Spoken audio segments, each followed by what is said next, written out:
मी ARS न्यूजचा reporter व संपादक राजेश शिंदे इथे बारामतीमध्ये आपण आज आहोत. बारामती नगरपालिकेच्या हद्दीमध्ये कंत्राटी कामगार संघ साखळी उपोषण, कंत्राटी कामगारांच्या किमान वेतन देण्यात यावे व इतर 12 मागण्या घेऊन श्री गौरव रणजित आईवळे यांच्या अध्यक्षतेखाली येथे साखळी उपोषणाचं नियोजन करण्यात आलेलं आहे. तरी त्यांचे आपले मनोगत, त्यांचे काही म्हणणं आहे आपण इथं समजून घेऊया.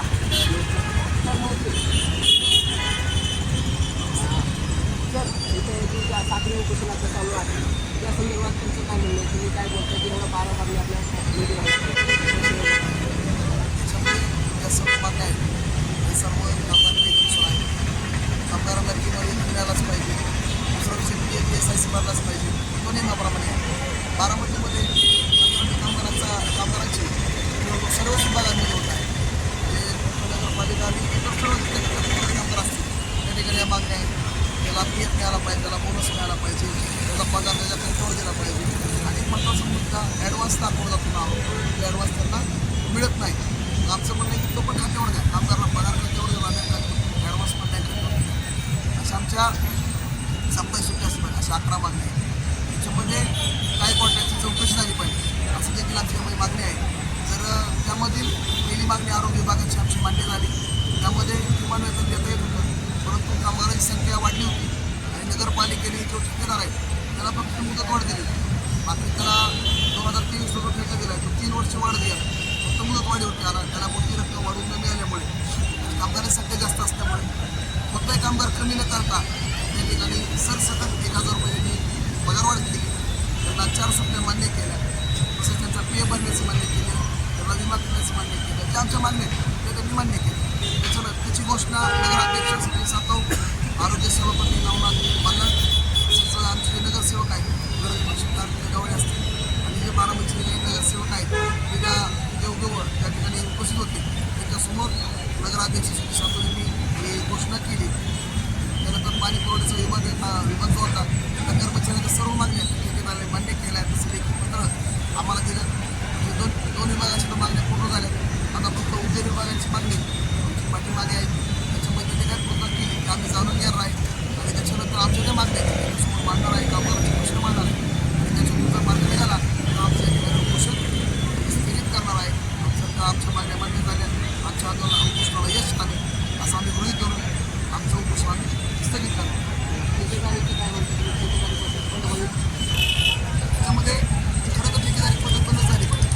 कारण ठेकेदाराने जर ठेका घेतला त्याच्यात आरक्षणाचा कोणताही भाग राहतो. खाजगीकरण म्हणजे काय, आरक्षित जागा आहे ते आरक्षण ज्यांना मिळतं त्यांची किंमत तुम्हाला जे आता बोलत बोनसहा सर्व मागण्या मान्य झाली 2 विभागाच्या. पहिला विषय फक्त आता उद्योग विभागाचा बोनस हा जो बोनस ॲक्ट द्यायसाठी, परंतु काही वेळेस काही ठेकेदार त्याच्या मंजुरीनुसार चांगल्या पद्धतीने काही जण पगार देतात, काही ठराविक रक्कम देतात. अशा पद्धतीने बोनस वगैरे दिला जातो. कंत्राटी सुट्टीसाठी तुम्ही काय विचार करता? त्या सुट्टीमध्ये आपल्याला पेमेंट मिळायला पाहिजे. पगारी सुट्टी तर मिळालीच पाहिजे, कारण की आमच्या हक्काची सुट्टी आम्हाला भेटलीच पाहिजे.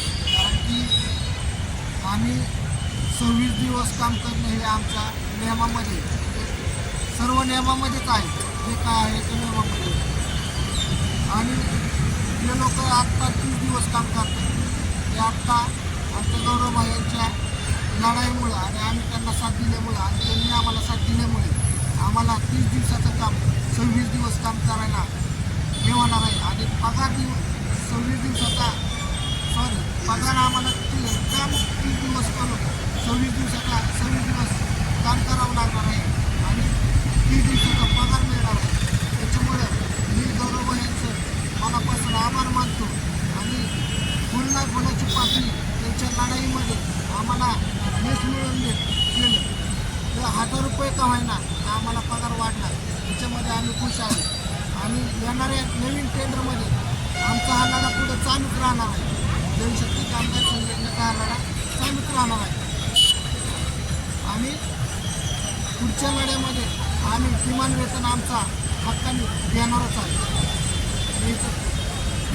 कोर्टाने जे आपण करत होतो आता तुमचं काय होईल काय होतं पगार तुम्हाला मिळतो का नाही ह्याच्या आधी तर मिळत नव्हता आणि आता त्यांनी आमची अट मान्य केली त्याच्यामुळे आम्हाला ओव्हरटाईम मिळणार आहे. अजून ते घोषित झालेलं नाही. तुम्हाला याचं पत्र मिळालं पाहिजे असं तोंडी आश्वासन नाही, तोंडी आश्वासनावरती आम्ही थांबणारच नाही, कारण ते आम्हाला न्याय मिळालाच पाहिजे. आता तुम्ही तोंडी आश्वासन दिलेलंच आहे, पण तरी पण आम्हाला गौरवभाई हे म्हणतील त्या पद्धतीने आम्ही पुढे चालणार आहोत.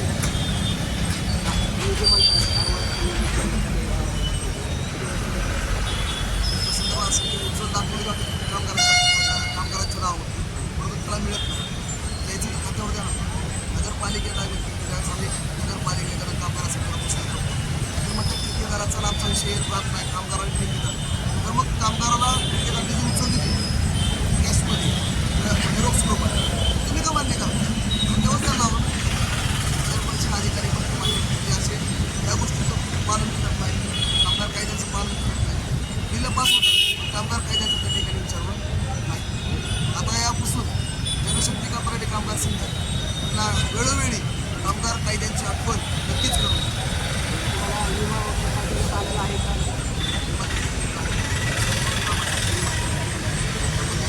दोनशे दिवसापूर्वी सामना चालू होता आमच्यामुळे त्यांना खाली जाऊन आणि त्यांना सांगितलं महिला शासकीय रुग्णालय व सरकारी दवाखान्यात उपचार करू नका रुग्णालयामध्ये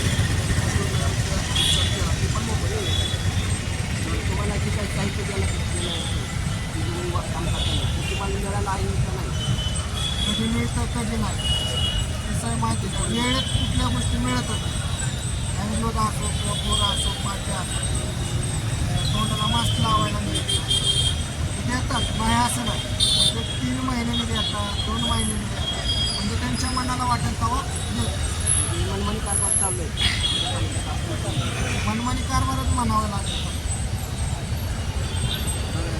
मला काय साठवून शिक्षण असतं त्या मागण्या आता तुमचं काय नाहीच झालं तुमचं काय म्हणणं किती दिवस प्राथमिक स्वरूपाने जाहीर केलं असं असतं की एखादा पदावरती जो माणूस असतो तर त्या पदाला तो जबाबदार असतो. त्यावेळेस त्यांनी जसं की जाहीर केलं तर तसं त्यांना पालन करावं लागतं. असं नाही की शब्द ते पाळून शब्द देऊन ते बाजूला सरते, कारण त्या पदावरती असल्यामुळे त्या शब्दाला जबाबदारी असते आणि शब्द बदलल्यानंतर त्याच्यावरची विश्वासार्हता करू शकतो. त्यामुळे ते तसं होणार नाही हे अपेक्षा बाळगतो आणि यांना कदाचित नाही शब्द तर बदलला नाही. आपण असं पुढं जाऊन बोलण्यात काय अर्थ नाही की तुम्ही शब्द पाळणार नाही.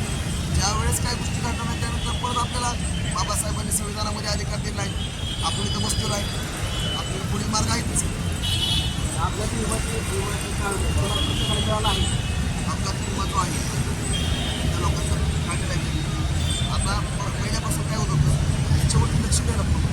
कामगारांचं पूर्ण हाल म्हणजे जे हाल होत होते त्याच्यावर पण बोलायला तयार नव्हतं. आता आमच्या माध्यमातून आम्ही तयारी केली आहे त्यामुळे नक्कीच येत्या काळात विमा पण होईल आणि कामगारांना न्याय पण होईल. तुम्हाला काय वाटतं होऊ शकते होऊ शकते होऊ शकते कारण की गौरवभाई हे चांगले नेते आहेत आणि आमची चॉईस गौरवभाई हे नेते 1 नंबर आहे.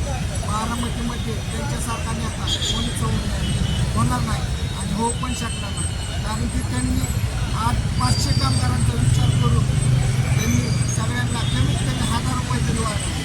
कारण की ठेकेदाराचं म्हणणं असं होतं की 300 कामगारांचा मला ठेका आहे, मी 300 कामगारांचा तुम्हाला वेतन देऊ शकतो, पण 500 कामगारांचा तुम्हाला वेतन देऊ शकत नाही. तर त्यातले मला 200 कामगार काढावे लागतील आणि 300 कामगारांचा तुम्हाला वेतन देऊ शकतो. तर आमचे गौरवभाई असे म्हणले की मला त्या 200 लोकांवरती अन्याय करायचा नाही, ते पण माझेच आहेत आणि हे पण माझेच आहे. तर काय न्याय निवाडा होईल हे 500 जणांमध्ये करून द्या. तर त्याच्यामध्ये आम्ही कॅन्सल केली, काय रक्कम झाली ते त्यानुसार आम्हाला 1000 रुपये वाढवून घेतले आणि आम्ही त्या 200 कामगारांचा विचार करून सर्वांचं कल्याण केलेलं आहे. एवढंच गौरवभाई यांनी 500 कामगारांचा विचार करून हा लढा पुढे घेतलेला आहे.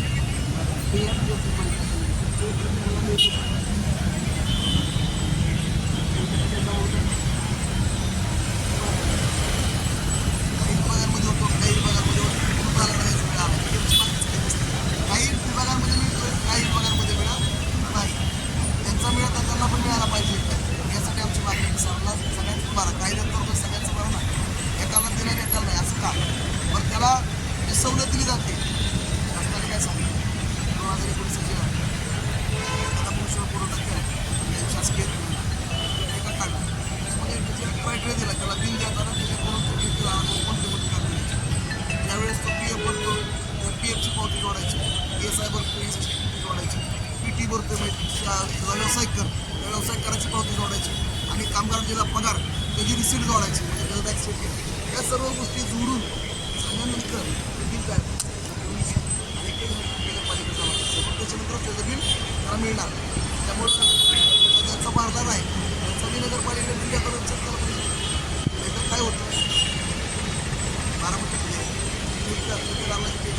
कार्यकाळ 23 तास किमान वेतन 6 महिने बदलत असतो किमान वेतन म्हणजे हा विषय लोकांना माहिती काय करतो त्यानुसार आपल्याला पगार मिळतो कोणाला शासनाने किमान वेतन करायला मिनिमम गरजा मिनिमम गरजा म्हणजे त्याच्या मिनिमम गरजा आहे त्याचा अंदाज काढला जातो त्यानुसार किमान वेतन दिलं जातं आणि त्याच्या प्रमाणित करून शासनाने दर ठरवून दिला त्यानुसार जर किमान पगार मिळाला आहे त्याच्यावर किमान वेतन दिलं सगळ्यांचं प्रवास चालू आहे परंतु काही ठिकाणी काय असतं आपली भूमिका चांगली असताना कोणाच्या पोटापायाला नाही पाहिजे 200 लोकांचा पोटाचा विचार करून 200 लोकांचा महिला करायचा असं होणार नाही सरसकट सगळ्यांचा महिला करण्यासाठी तो आम्ही निर्णय घेतला त्या काळात आणि कशा पद्धतीने काम करतो आम्ही प्रयत्न करत आहोत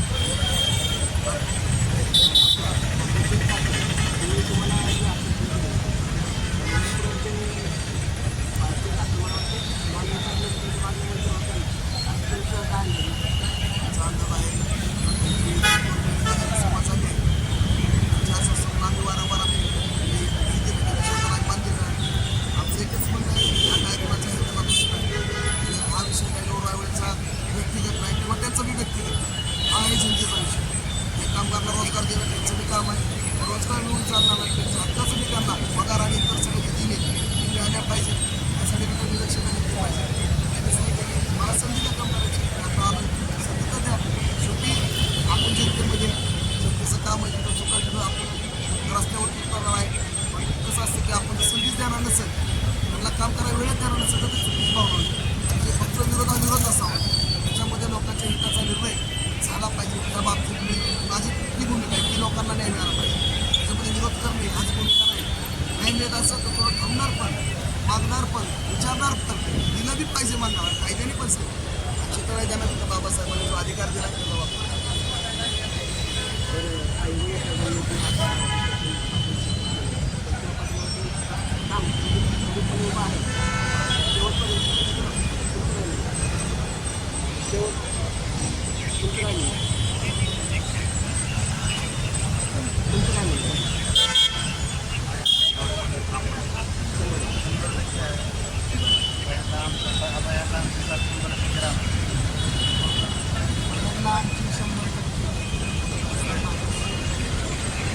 नमस्कार.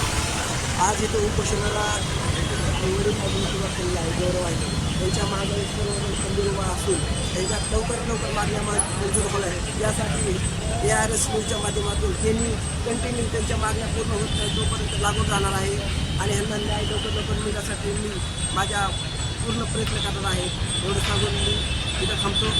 ARS न्यूजला आपण सर्वांनी लाईक सपोर्ट आणि फॉलो करावे एवढंच विनंती.